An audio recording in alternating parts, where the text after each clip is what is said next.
Untuk abang-abang yang mengumpul koleksi-koleksi kereta nampak ni, korang boleh dapatkan satu garaj ni. Memang cantik guys.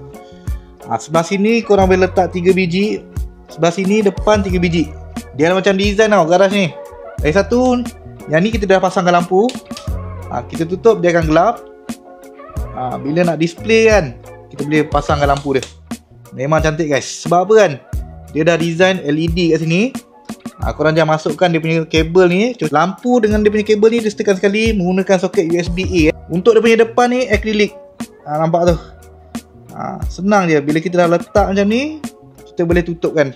Memang cantik guys. Ok, dia bukan setakat ada satu saja design ni tau. Dia ada macam-macam design. Kalau korang beli 3 ke 4, boleh susun dekat atas dia lagi. Bila korang nak masukkan korang punya kereta kan, just tarik dia punya akrilik ni. Nampak tau.